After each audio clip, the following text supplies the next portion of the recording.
beneath the nose of the blue. Flying men, guarding the nation's borders, we'll be there, all and more. Even till on, we carry on, for nothing will stop the Army Air Force.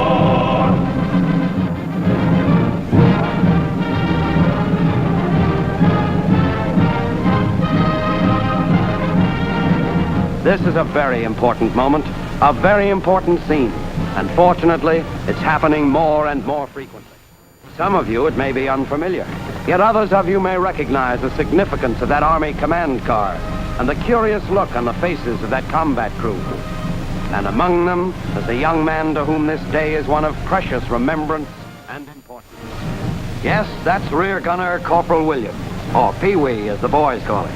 This is his day, but there were a lot of other days before this one, and it's worth telling about. It's quite a yarn. It all started where it started for most, right in that glass fishbowl. But what happened after that? Well, let's just track this story down. Yes, there's always a certain quota in the Air Force for enlisted men. What branch do you feel you're qualified for, Williams? Kind of thought I'd like to get close to one of them flying fortresses. I see. Flying Fortress. You like the big ships? Yes, sir. Well, he got close to a big plane, all right. Very close. That's known as really starting from the bottom. And maybe Pee-wee and a lot of other little fellows don't feel so important, but the gunnery schools are always on the lookout for men short on height, long on ambition. Morning, Pee-wee. Morning. You know, Pee-wee, you look like you'd kind of fit in the inside of that fishbowl. Well, I'd sure like to be in there, sir. I'd like to shoot a gun again, too, sir. Ever handled one before? Well, not one of these caliber 50s, no, sir. But I had an old shooting iron back home I used to like. I used to knock down them black killers with. Black killers? What's, oh, them's crows. We call them black killers. They're mean birds. They used to raid the duck nest, sir. I got so that I could peg them on the wings. Pretty good shot, huh? Well, not bad, sir. Sergeant. Yes, sir? Take Pee-wee over to the skeet range. You might make a gunner. Right there. Okay, Williams. Let's go. Okay, Williams. Oh! Was that all I have to do, hit that little thing? That's all you have to do, soldier. Okay. Paul! Yes, sir. Wow. Paul!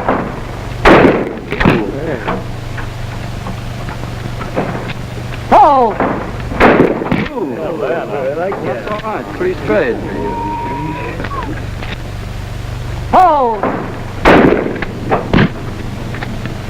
Paul! All right. Well, that's good shooting. 6 out of 6. Williams! Sir. Pee-wee, how'd you like to go to gunnery school? Oh, yes, sir. I like that fire.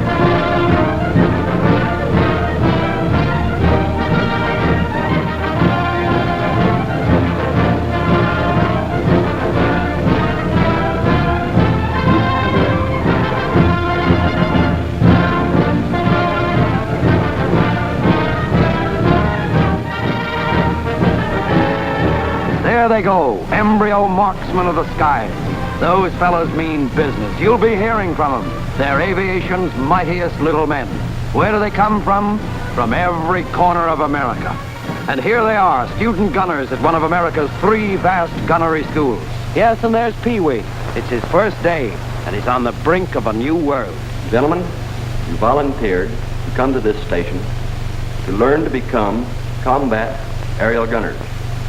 Inasmuch as there are only 210 hours of available instruction time, it will be necessary for each and every one of you to thoroughly apply yourselves to make use of every moment while you are here.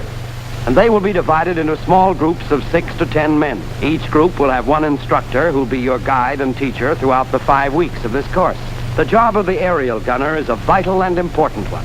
The lives of your combat crew and the success of a mission depend on your shooting ability. Your government is aware of the importance of flexible gunners in the victorious pursuit of this war.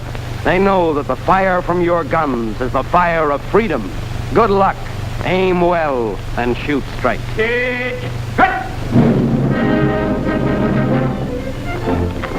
Aim well and shoot straight. That's a hot one. You know, back in Coney Island, I was a regular patsy for a shooting gallery. Used to blow all my dough trying to win a Cupid doll for my girl. My girl, she's nuts for Cupids, and I can't hit the side of a barn. You mean you got prizes for shooting? Certainly. Yeah. Well, back in Kansas, we didn't get nothing except maybe the pleasure of hitting down crows. Well, at least you had to work out with a gun. Me, I'm starting from scratch. Let me tell you something, sweetheart. I'm itching to start. Yeah, me too. I wonder how long before them classes start. How long? Why, brother, you're starting in right now. Now, the first thing you have to know about the caliber 30 machine gun is the nomenclature and the part functions of the gun. Now, this is your accelerator. It's the timing device for all recoiling parts. This is your cocking lever, which is your fire control. This is your driving spring. Williams, you increase the sight base. What must you do to the diameter of the ring sight in order to keep the same miles per hour reference sight? Well, you have to increase the diameter. Very good. Questions and answers every day, faster than bullets. This is a class in exterior ballistics. In other words, what happens to that bullet after it's fired? What are the 5 forces that affect the trajectory? Propellant charge, Movement at a mount. air resistance. Gravity and drift. Now remember, men, this is a 150 mile per hour ring sight only when used with an 8-inch sight base. As you know, the sight base, the distance from the gunner's eye to the ring sight. You got that? Pretty scientific stuff, and it's all in the first week. And there are a few other items our young gunners are learning, like bullet patterns and methods of fire.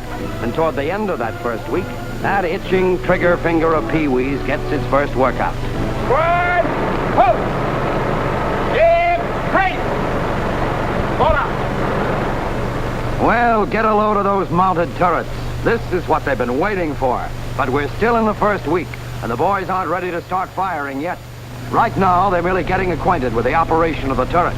They're discovering how to turn on azimuth and zenith, and where that master gun switch is. That's some workout for gunners just a week old. But they're already getting the feel of that turret, and before you can say caliber 50, they'll be veterans. And what do you think? After 2 weeks of going to school, he finds himself on the BB range. But on the second week, the boys are formally introduced to Grandpa. There's one advantage that you men have. You've got a great gun in your hand to protect yourself. Now, don't forget that. Yes, sir, a gunner's best friend is his grandpa. Williams, how do you estimate the apparent speed of an enemy aircraft? By the time it takes to get from the center of the ring sight to the outer edge of the ring sight. That's right. North, what's the first thing you notice before fire? Identify the enemy craft. That's right. The red flag. That means there's firing going on. Berlin and Tokyo, beware. These young marksmen are picking up the art of rapid sight alignment and the proper handling of a gun. Whoa! No country club or millionaire shooting lodge offers a finer skeet range than this one of Uncle Sam's, where gunners acquire the precision and practice of learning how to lead the target. Whoa! Gunners on wheels, trucking on down. This is the moving base range, and it's plenty tricky. A little surprise for the boys who thought they were getting to be expert shooters. With the truck rolling along in one direction and the targets flying out in a dozen different directions, well, just try it, Pee-wee. Not bad, Private Williams, not bad. Looks as if you're learning a few new twists, like getting your lead behind the target. It's a gay day and a sweet song when these lads start heading out for actual firing on moving targets, assimilating combat shooting on the ground-to-ground turrets. Am I going to clear? Huh? Yeah, you can get in there.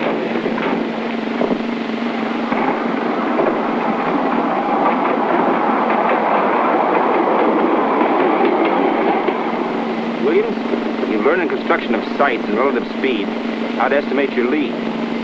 Here's your problem. Range from mount to front track is 200 yards. Speed of the target is 30 miles an hour.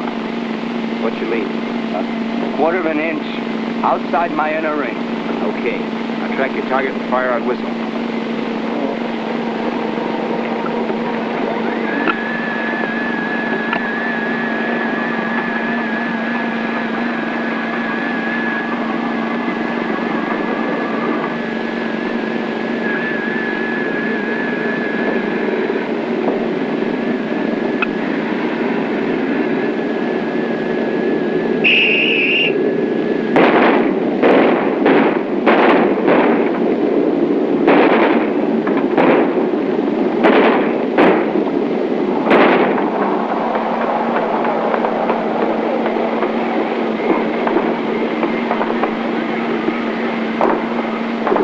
Counting the kills, tabulating the score of each student. The bullets, dipped in different colored lithographic paints, leave their mark on the canvas, thus enabling the instructor to see how many hits the gunner has scored. Hey, Pee, we get a load of my score there.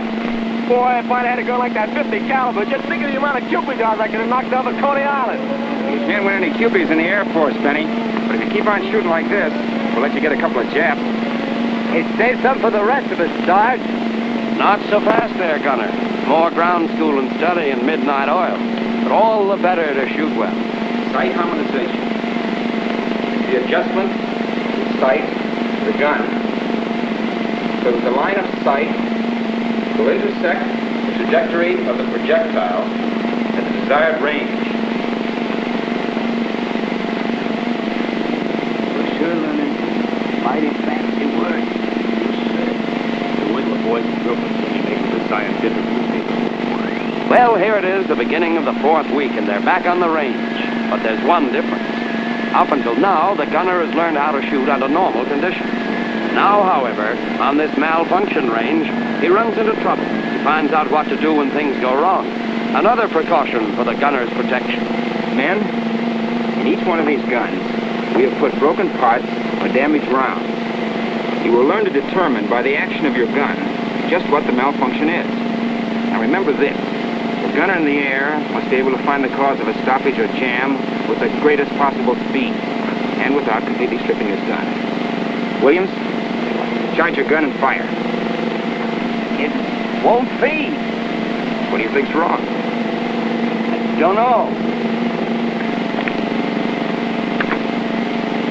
Oh, the belt feed Paul won't work. That's right. It needs a new spring. Williams, what type of aircraft is this? Ju-87B German Stuka. Identifying characteristics? Fixed landing gear. Negative, Dahito, wait. And from this side? Square fin in the offset cockpit. Not bad. Yes, Pee-wee is far from that Kansas farm now. He's explored a labyrinth of technical and ballistic knowledge that makes the American aerial gunner the keenest in the world. Hey, Benny! Benny! Come here, get out! Look! What's with you? Well, I just got a letter from Lieutenant Ames. He's holding a spot for me on a B-24. No, kid. Putting you in the tail? Yeah, he figures I kind of fit there. See? You know, that's about the best news I ever had. You got it coming to you. Well, you know, back around home, guys used to kid me. You know, they used to say I was the most unlikely to succeed.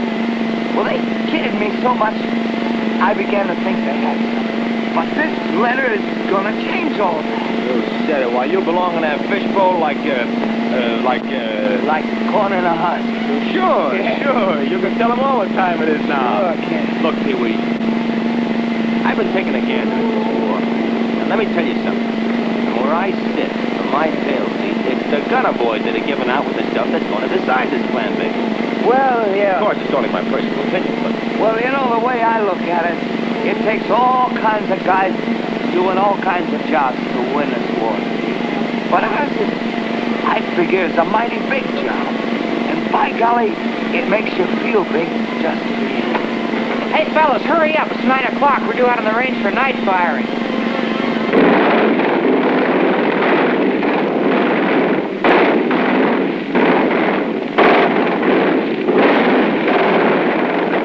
No, this isn't a 4th of July. It's just shooting in the dark, learning the use of tracer bullets. And in case you didn't know, the object of tracer bullets is to give the gunner an idea of his accuracy and lead.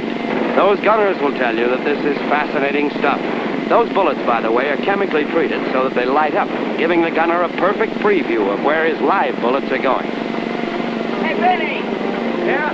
Where you going on your path? Listen, chum, after 4 weeks in this school, I'm going to realize a lifelong ambition.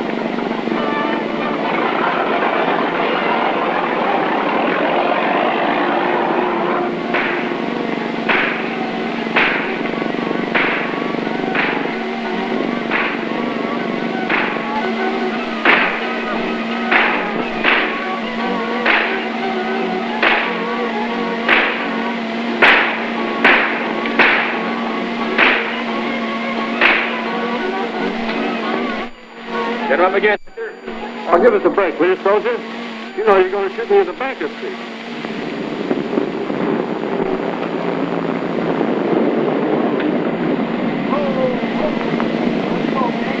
Gunners of the ground, farewell. Yes, it's the 5th and last week, and what a week. The gunner takes to the air, putting into practice everything he's learned during the past month. He's about to get a sniff of ozone at an altitude of 10,000 feet. Gun harmonized and check, Pee-wee? Yes, Sarge? Properly mounted? Right? Yes. Well, I'm nervous, but not scared. Good boy. No, they're not scared, these budding Galahads of gunnery. They're eager and anxious to get the feel of actual combat. And here, in air-to-air shooting, they get it. Approaching the tow target, the gunner's aim is leveled. This is straight beam firing, and is the first step in air-to-air shooting. Unstow your gun. Get ready to fire when target comes into range.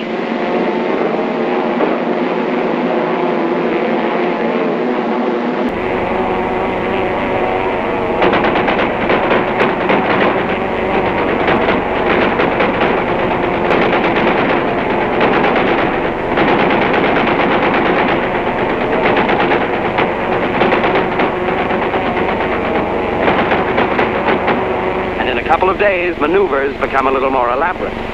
Learning relative speed firing, the plane dives for speed, and it's a keen-eyed marksman who can calculate his target with some neat and clean cross-under firing. William, R.E.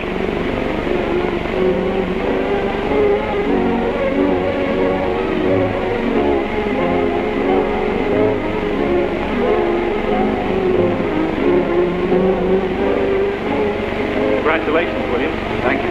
Yes, this is a golden moment, a moment of proud achievement when Pee-wee Williams, along with hundreds of other gunners, gets his diploma. This diploma is his passport into the vistas of victory.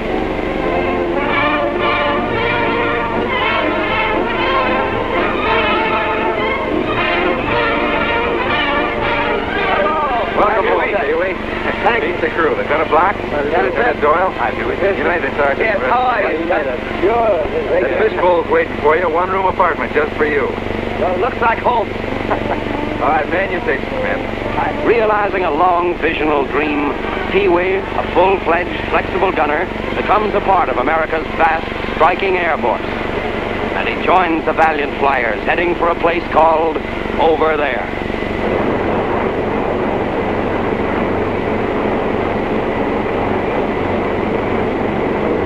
But things happen thick and fast over there. Pee-wee got his first taste of combat under fire.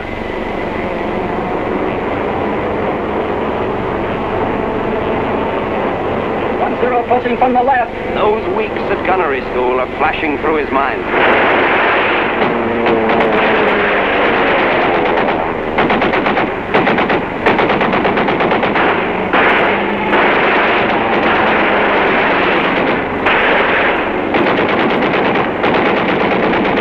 Okay, Pee-wee's all yours.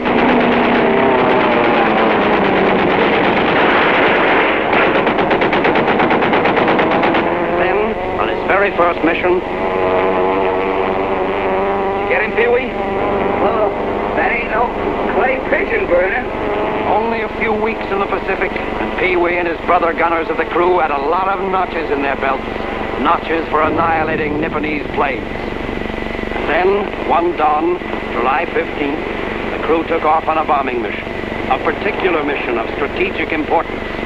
Pee Wee discovered that sitting out on the tail turret of a bomber is a great spot because you can always see the enemy before he sees you. And he also found out that the guy in the tail is protected by the finest all-steel armor plate in the world. They were ordered to attack an elusive Jap aircraft carrier.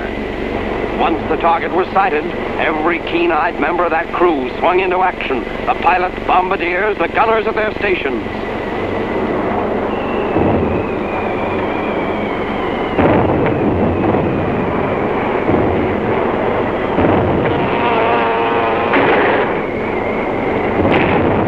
Well, they made it. Direct hits with those 600-pounders of TNT blowing up right in Hirohito's face. But then the real trouble started. 5-0's heading in. Man your stations.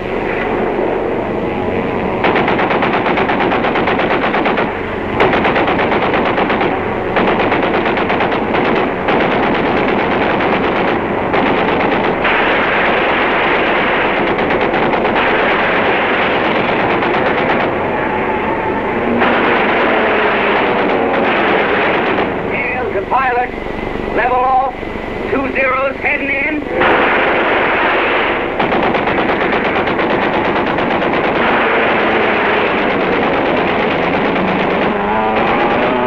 Correction, 1-0 heading in. That thick armor plate sure came in plenty handy then.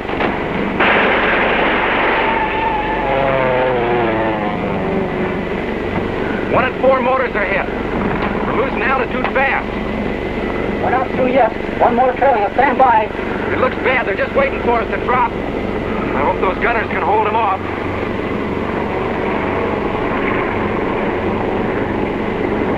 Gonna have to set her down. When she stops rolling, take cover.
Service Medal has been awarded by the War Department in the name of Congress to the following names.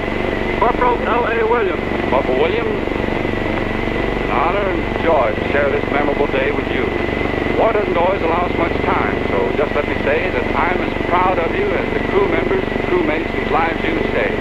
I've had the pleasure of presenting medals to many gunners since this conflict began. But when the Army Air Force pays tribute to you, it also recognizes the heroic and brilliant work of the gunners who, since the beginning, have proved how indispensable they are in achieving victory. Their importance to the Air Force can never be stressed too much. Our pilots fly the planes. Our navigators tell them where to go. Our bombardiers bomb their targets. Those same gunners are continuing every day to help blast the enemy from the sky. But you are the men who bring them home safe. You gunners are the modern knights of fire, the administrators of life and death, an integral part of the greatest all-American team. You and thousands of intrepid, valiant gunners of the Army Air Force. With this Distinguished Service Medal, I wish you the best of luck. May God bless you all. Thank you.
This is a battlefront.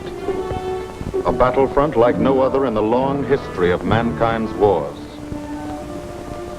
This is an air front.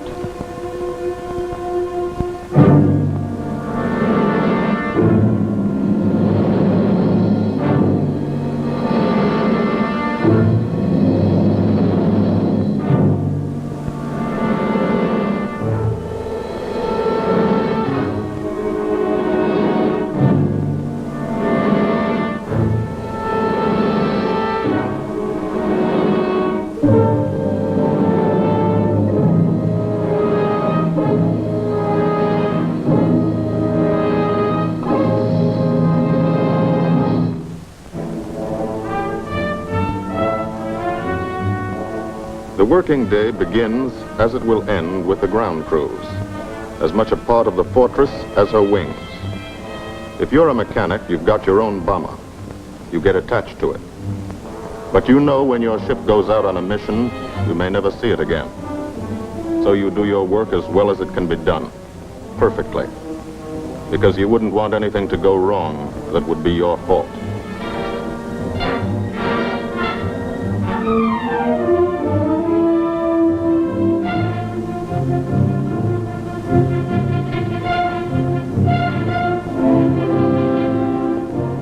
Today, the bombs will be taken from these bomb dumps somewhere in England and delivered to specific points in Wilhelmshaven, Germany.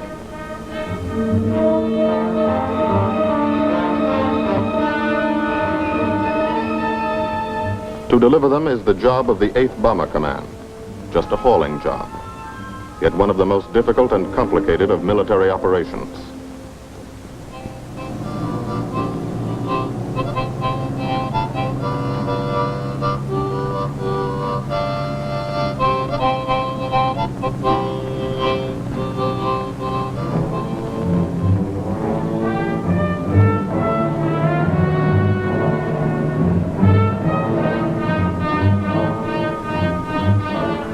General purpose demolition bombs, impact velocity as high as 750 miles an hour. Pierce 5 inches of armor plate, destroy a factory. Briefing at 0800. Pilots, bombardiers, and navigators take their places. The group commander, Colonel Stanley Ray, steps up to the target map, and for the first time you learn where you're going. Sometimes your face turns white when you find out. Sometimes the feeling you won't come back tightens your insides. Not so long ago, you were sitting like this in a college or high school classroom, not listening too hard, perhaps even a little sleepy. But you listen here. And as you listen, you don't have time to think of yourself. Fear fades. You concentrate on the mission. Type of formation, assembly point, 0 hour, route to target, weather, enemy fighters, enemy flak. Route back home. If forced down in enemy territory, destroy equipment. If taken prisoner, give no information. Name, rank, and serial number. That's all.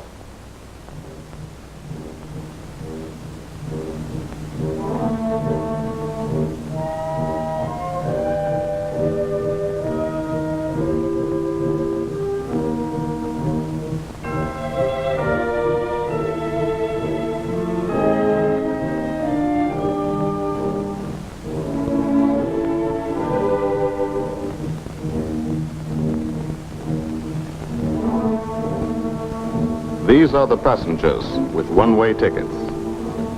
And this is the crew of the Memphis Belle, 324th Squadron, 91st Heavy Bombardment Group. Just one plane and one crew in one squadron, in one group, of one wing, of one Air Force, out of 15 United States Army Air Forces. Well, fellas, we've never had an easy ride over there yet. And today won't be any different. No escort except unfriendly. So keep your eyes peeled. Don't get excited and yell when you're talking on the intercom. Save your ammunition and make your shots count. And let me know what goes on back there, Quinlan. Yes, sir. Stay on the ball, gang, and she'll bring us back like she's always done. Okay? Let's go.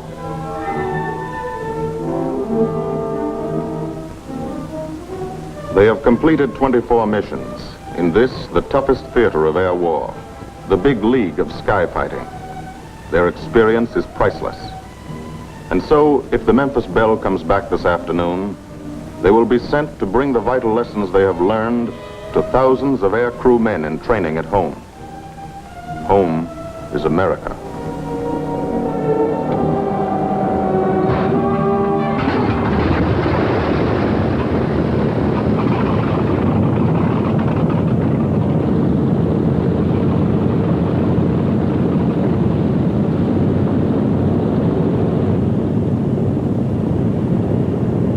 This is a battlefront, like no other in this or any war. No monster armies, no booming cannon. Only the roaring engine sound of the bombers pounding through the quiet English countryside. This is an air front.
Of the Memphis Belle leave the soil for the 25th time. The friendly soil of England, with its ordered farms and rural hamlets, its country estates surrounded by formal gardens and well-kept parks, These Americans knew only from the classics they had to read in school. The England of the towns and cities, whose people have defended their island's freedom for over 1,000 years. But today, their countryside has changed. Today, their island has been converted into a gigantic bomber field, a super aircraft carrier anchored off the shores of Fortress Europe, with hangars and machine shops, with hundreds of dispersal points, perimeter tracks, and concrete runways. This is England in its 5th year of war. And this is the new battlefront, the air front, from which we seek out the enemy. Not his infantry or his artillery, not his panzer divisions, but the greater menace, the industrial heart of his nation, the foundation on which the Nazi Empire and its armies stand, the power behind the German lust for conquest. The steel mills and refineries, shipyards and submarine pens, factories and munitions plants, pinpoints on the map of Europe which mean rubber, guns, ball bearings, shells, engines, planes, tanks, targets. Targets to be destroyed. And these are the destroyers, each with a belly full of bombs, and 10 men like the crew of the Memphis Belle. Pilot Captain Robert Morgan, industrial engineer from Asheville, North Carolina. He's flown this ship across the Atlantic. The other pilot, Captain Jim Verinis, business administration student at the University of Connecticut. Radio operator and gunner, Sergeant Bob Hansen, construction worker from Spokane, Washington. Navigator, Captain Chuck Layton, chemistry student at Ohio Wesleyan. Engineer and top turret gunner, Sergeant Harold Locke, from Green Bay, Wisconsin. Used to be a stevedore. Besides keeping the Belle in order, he covers the sky above. Tail gunner, Sergeant John Quinlan of Yonkers, New York. Clerked for a carpet company, but he quit December 8, 1941. Ball turret gunner, Sergeant Cecil Scott. Firstman for a rubber company in Rahway, New Jersey.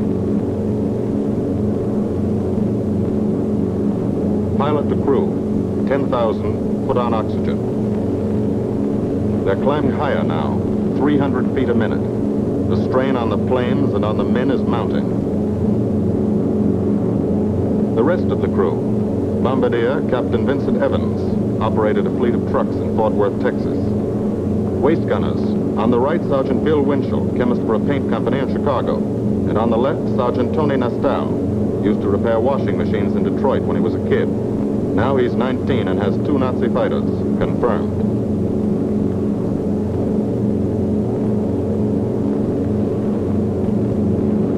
It takes all of a pilot's strength to keep a 30-ton fortress in tight formation. But the formation is the bomber's best defense against enemy fighters. The planes are deployed to uncover every gun, stepped up and down, echelon to the right and left, arranged to overcome the danger of gunners firing into friendly ships, arranged so concentrated cones of fire from the caliber 50 machine guns cover the sky for 1,000 yards in every direction.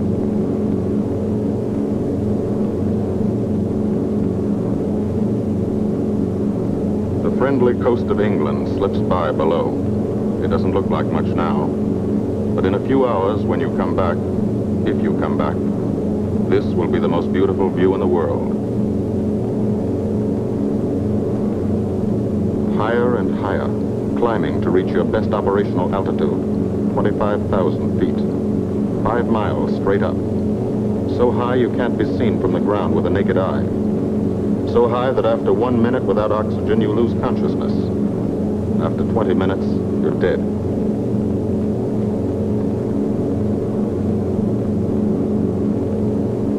From now to the target, you go about your routine duties, plot your course, check your equipment, and wait, and think. Higher and colder. Temperature 40 degrees, below zero. Take off your glove and you lose some fingers. You look out at the strange world beyond, reflections in plexiglass, like nothing you ever saw before, outside of a dream.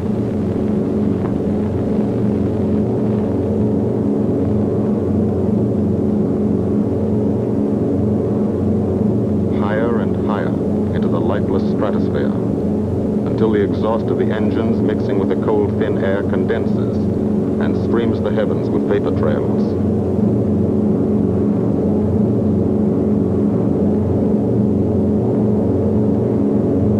To the men in the ships, they're far from beautiful, for they point like beckoning fingers to the formation, signposts in the sky for the enemy to spot us.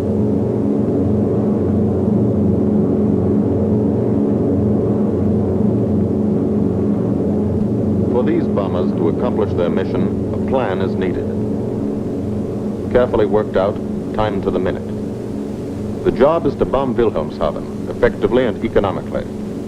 The enemy is strong, skillful, determined to stop us. Here are his defenses. Airdromes, well dispersed. Each plane indicates a stopo, or squadron of fighters. Heavy anti-aircraft, highly trained and accurate, all along the coast and defending his vital installations. Radar to warn him of our coming. Here is our plan to divide his defenses and weaken his opposition. At 13:30 hours, shortly after takeoff, 6 groups of planes will be heading toward the enemy coast from 6 directions. The Blue Force, 100 B-24 Liberator 4-engine bombers. The White Force, 300 B-17 Flying Fortresses. The Green Force, 300 B-17s with an escort of 6 squadrons of P-47 Thunderbolts. A force of B-26 Marauders, twin-engine medium bombers with 6 squadrons of RAF Spitfires escorting. Almost 1,000 planes and over 8,000 men in the air. The enemy alerts all his airdromes. But which is our main force? What are our targets? Where should the Nazi controllers send their fighters? It's our job to make them guess, and guess wrong. A half hour later, at 1400 hours, the Blue Force will be heading east across the North Sea, with the White Force following. These enemy fighters are tied down, waiting to meet them, and will not be able to attack the Green Force. These fighters must come up to attack the Green Force, and thus will be no threat to the Blue and White Forces. The B-26s and Spitfires will bomb and strafe a key rail junction, diverting these 6 Stockholm and preventing the enemy from concentrating too many fighters on the Green Force, which is scheduled to bomb an aircraft factory at Hanover. At 14:30 hours, the Blue Force will threaten this entire coastal area of northwestern Germany. Which target will it be? Flensburg? The Kiel Canal? Or will it turn suddenly and bomb Hamburg, Wegesack, or Emden? Actually, it carries no bombs at all. It's a decoy and keeps the fighters from the northern area busy while the White Force, the main effort, heads for the submarine pens of Wilhelmshaven. At 1500 hours, while the White Force is over its target, only a fraction of the available German fighter strength of the area can intercept it. Because of the Blue Force diversion and the simultaneous bombing of Hanover by the Green Force. This is the plan of battle for today, drawn up by the Combined Operations Planning Committee and approved by the Commanding General. The White Force, lead group, low squadron. We've crossed the invisible line of enemy radar. The Hun is expecting us.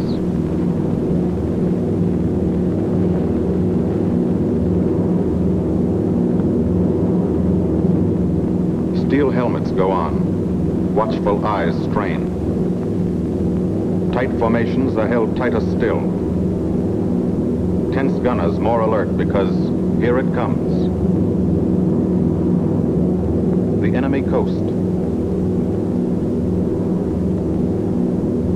From up here, it looks the same as any other.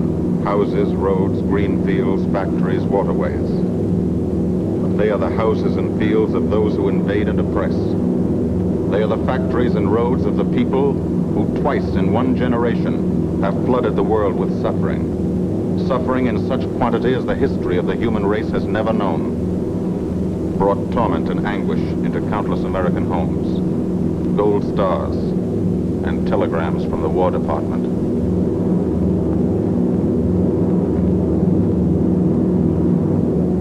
first flak.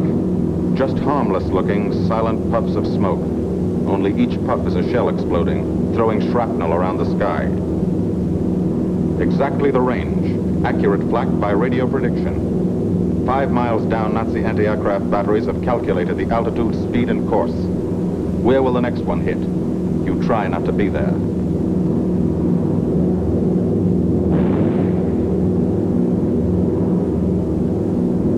The docks and submarine pens of Wilhelmshaven. Approach to the target starts. No smoke screen can protect it.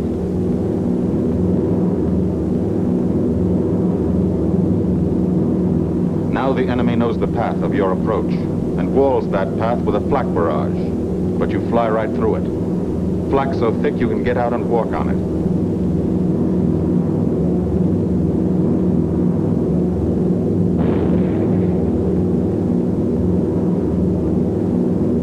Morgan changes course every 15 seconds. Evasive action to confuse the flak batteries.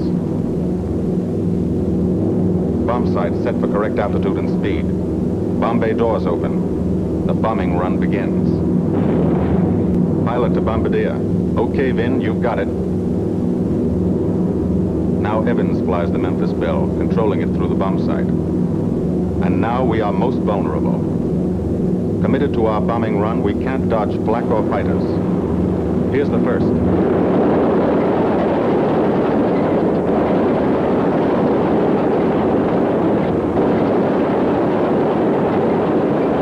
Top turret fires at him. Evans must ignore the battle. Crosshairs lined up on target. Adjustments for wind drift made. 2 more fighters diving from 9 o'clock. Flak now has the range too. They've hit this fort, but he keeps on his bombing run.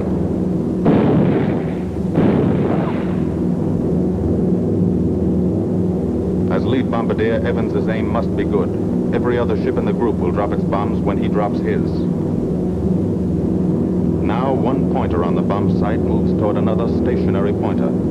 The instant they touch, bombs will release.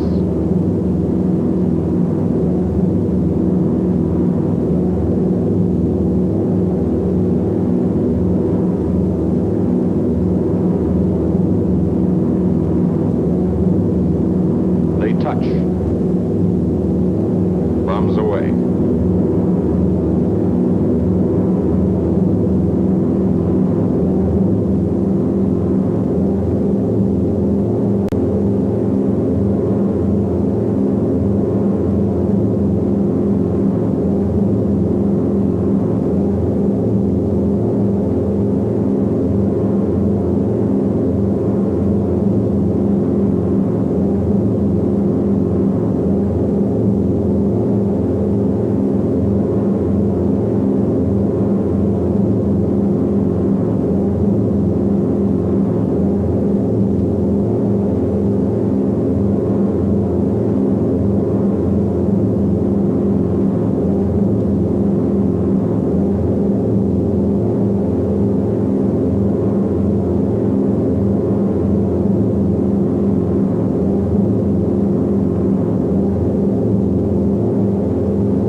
First half of the mission is over, the easy half. Now to get home.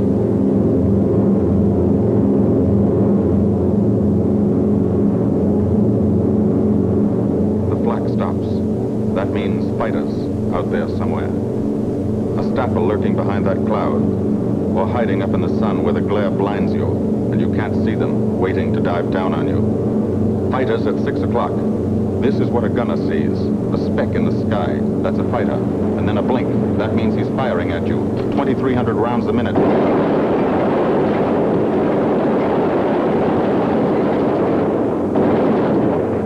In a running battle, one of the most important instruments is the interphone. There's 4 of them, 1 o'clock high. They're coming around. Watch.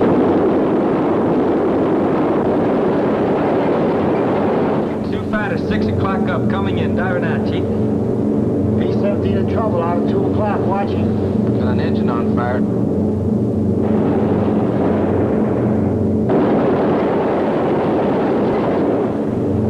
war diving through the 94th. 3 planes, 9 o'clock, coming around. Keep your eye on them, boy. Coming around to 10. Watch them, Chuck. Keep your eyes open. Yeah. They're breaking at 11. Breaking at 11. I got them. I got those two at 2 o'clock. Watch them, Scotty. I got my sights on them. Check that B-17, Chuck. 3 o'clock. Motor smoking. Fighters 10:30 coming around. Those 10:30 upper or lower?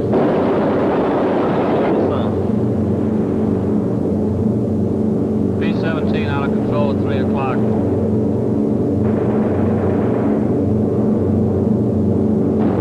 Come on, you guys, get out of that plane. Bail out. There's one. He come out of the bomb bay. Yeah, I see him. There's a tail gunner coming out. Watch out for fighters. Keep your eye on them, Bill. See any parachutes, Quinlan? 2 parachutes. Flag at 9 o'clock. 8 men still in that B-17. Come on. Get out of there. There's 3 more chutes. Flak, 11 o'clock. Fighters, 6 o'clock. ME-109 at 3 o'clock. Keep after him, would you? I see him. I'm on him. Come on, you.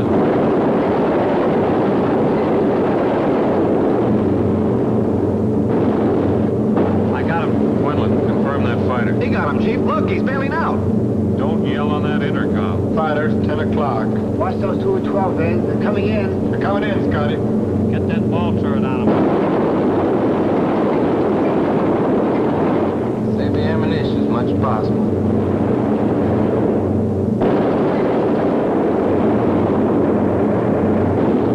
Watch that fighter coming in at 3 o'clock. He's coming in a half roll. Pull her up, Chief. Pull her up.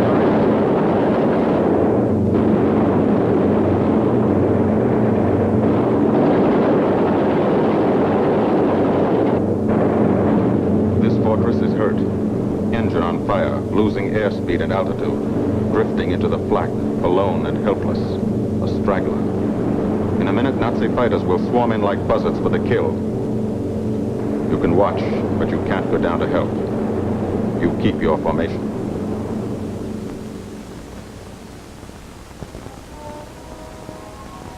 Here, too, the mission is being flown. None the less real for being in the minds and hearts of these men behind. Ask anybody who's been to a field in England, or anywhere else our bombers are based, and he'll tell you that there's drama here, too. Waiting to see who's coming back. To watch them, you might not realize how tense these ground crews are. But they are tense, and plenty worried. In Air Force talk, this waiting is known as sweating a mission.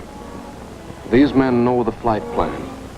Their watches told them when the bombers were running into enemy flak, when they were over the target, when they left the enemy coast. And now their watches tell them the bombers should be nearing the field. Every ear strains for the first sound of the engines. And then somebody hears them. And somebody sees the first faint specks in the distant sky.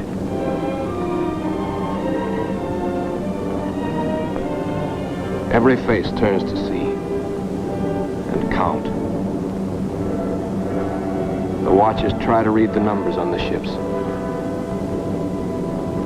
These planes have priority to land first. The colored flares mean wounded aboard. In the hospital window, these watching men know what that means. They know what it feels like to lie on a bouncing fortress floor for hundreds of miles through the frozen stratosphere in great pain, with the other men in your crew fighting to keep you alive until they hit the field. The field.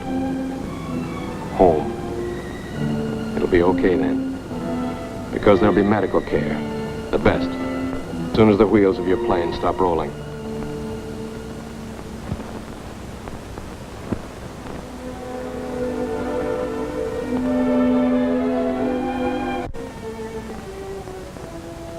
.20-millimeter cannon shell exploded in his radio compartment. Shock. Internal injuries. He'll be all right, though. Flak burst scattered flying shrapnel. He's full of steel splinters. This pilot's leg is not a pretty sight. Neither are the docks at Wilhelmshaven. These men will all get the Purple Heart. And this man, too, posthumously.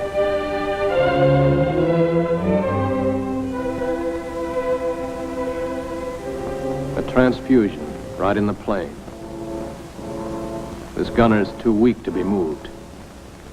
The new life-giving blood flowing into his veins might be the blood of a high school girl in Des Moines, a miner in Alabama, a movie star in Hollywood, or it might be your blood, whosever it is. Thanks. 36 planes left this field this morning. Now 6 more arrived. That makes 20 home. And this one's 21. More wounded aboard.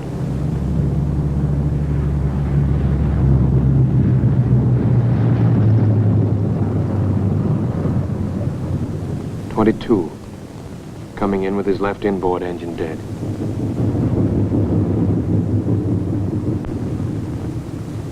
.23, with a feathered prop on his left outboard engine. 24, Southern Comfort, with a chunk of tail gone. 25, they flew home on their luck. 26, not a scratch. The control tower learns that 2 more landed at a British field to the south. 1 a crash landing, crew safe. That makes 28. 29.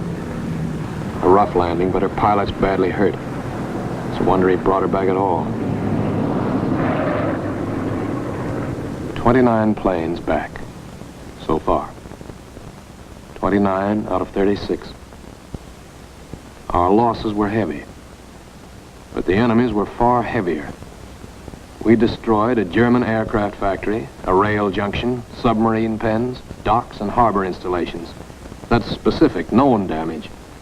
But who can tell the number of German torpedoes that will not be fired? The number of our convoys that will get through now? The soldiers' and seamen's lives that will be saved? Or the battles that will be won instead of lost because of what these bombers and airmen did today?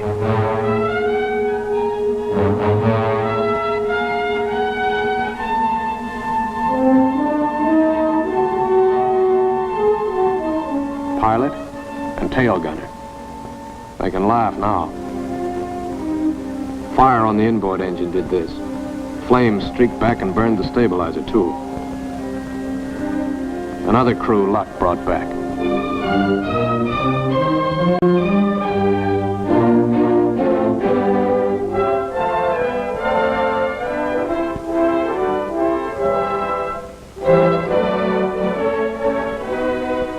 Here's old Bill. A pretty good airplane when it took off. Lost its nose, lost its navigator, bombardier wounded, top turret gunner and pilot hit, hydraulic system shot out, no brakes, no flaps, but old Bill came back.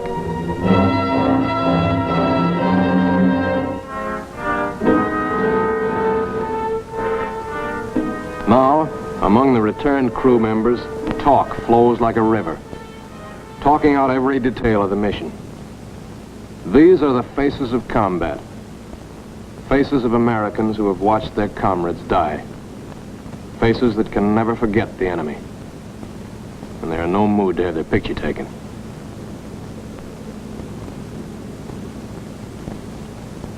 In the control tower, Colonel Ray, the group CO, is still watching and waiting. And then he spots the last flight. 3 more planes. And one of them is the ship everyone has been pulling for. The Memphis Belle. The last few miles of this trip have been a joyride. The strain is over. They can leave their guns now. Now they know they're going to go home. To Spokane, Green Bay, Asheville, Detroit, Chicago, Fort Worth, and Yonkers.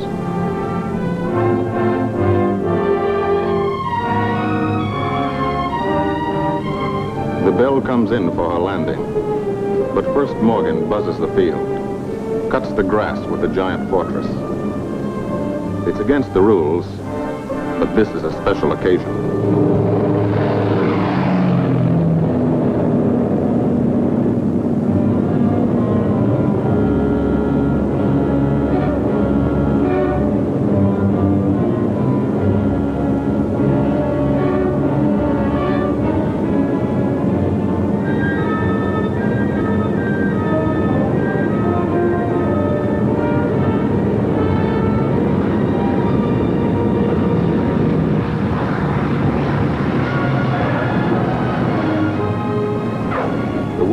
the Memphis Belle come back to the soil of England for the 25th time.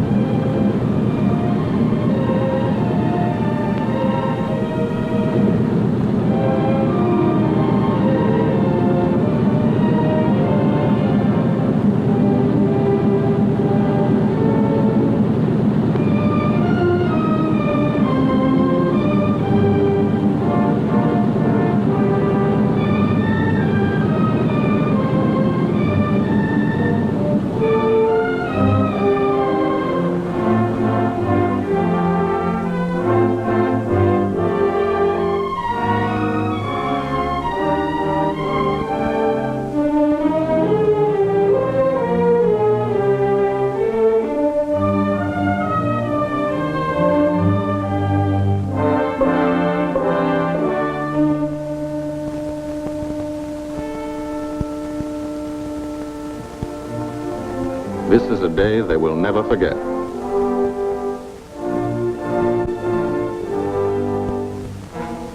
Another great day soon after, Brigadier General Hansel visited the field and presented the Distinguished Flying Cross to every member of the crew.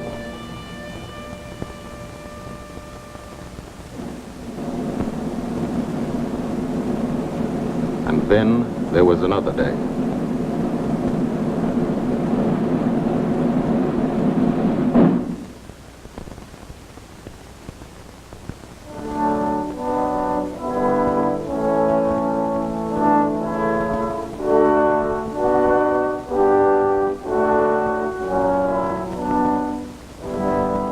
Their Majesties, the King and Queen of England.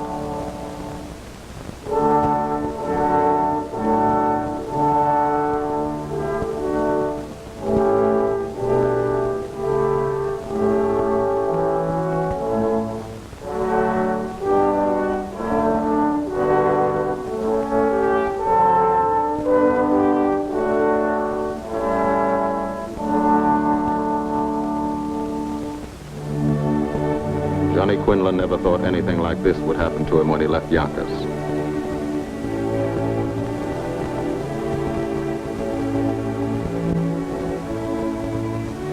The ground crew were a little self-conscious about being dressed in fatigues, but the Queen thought they were very nice.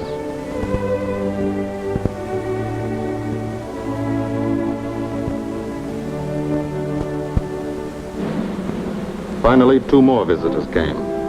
General Acre, commanding the 8th Air Force, and General Devers, U.S. commander of the European Theater. The Belle crew received them in flying clothes.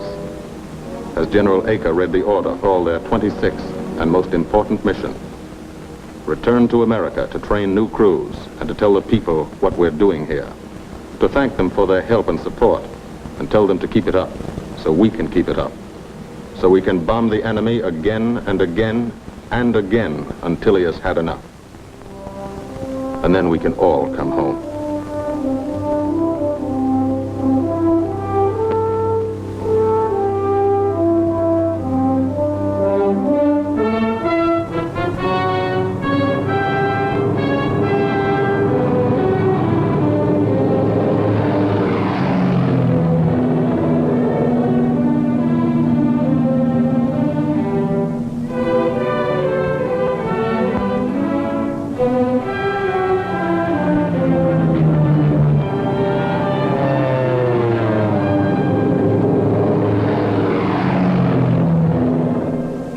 The 8th Air Force, who are now flying deep into Germany, bringing destruction to targets almost 1,000 miles from their bases. Destruction like this. And who have never once been turned back by the enemy.